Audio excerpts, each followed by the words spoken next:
রাজধানীর হাতিরঝিল লেক থেকে বেসরকারি টেলিভিশন চ্যানেল গাজী টিভির নিউজ রুম এডিটর সারা রাহনুমার মরদেহ উদ্ধার করা হয়।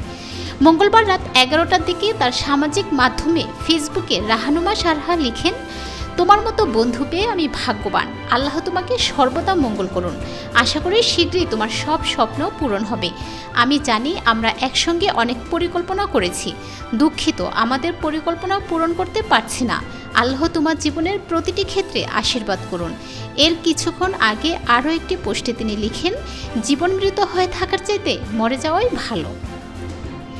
এদিকে সারার স্বামী সায়েদ শুভ্র গণমাধ্যমে কথা বলেছেন। তিনি বলেন, সম্পর্কের মাধ্যমে 7 বছর পূর্বে আমরা পরিবারকে না জানিয়ে বিবাহ করেছিলাম।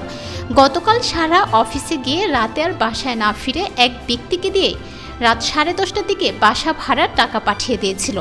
তিনি বলেন, পরে আমি তাকে ফোন করে বলি, রাতে তো তুমি বাসায় আসতে, তাহলে অন্যকে দিয়ে কেন টাকা পাঠিয়ে দিয়েছ? তখন সে বলল, আমি ব্যস্ত আছি বলে ফোন রেখে দিই। পরে রাত 3টার দিকে খবর পাই সে হাতিরঝিল লেকের পানিতে ঝাঁপ দিয়েছে। পরে ডামেকে এসে তাকে মৃত অবস্থায় দেখতে পাই।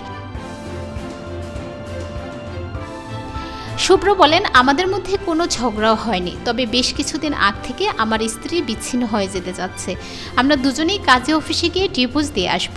দেশের এই পরিস্থিতিতে আর কাজে অফিসে যাওয়া হয়নি। মঙ্গলবার 27 আগস্ট মধ্যরাতে সাগর নামের এক পথচারী তাকে উদ্ধার করে ঢাকা মেডিকেল কলেজ হাসপাতালে জরুরি বিভাগে নিয়ে এলে কর্তব্যরত চিকিৎসক তাকে মৃত ঘোষণা করেন। জানা গেছে, সারহা নোয়াখালী সোনাইমুড়ি উপজেলার ইসলামবাগ কৃষ্ণপুর গ্রামের বখতিয়ার শিকদারের মেয়ে। তিনি রাজধানীর কল্যাণপুরে থাকতেন।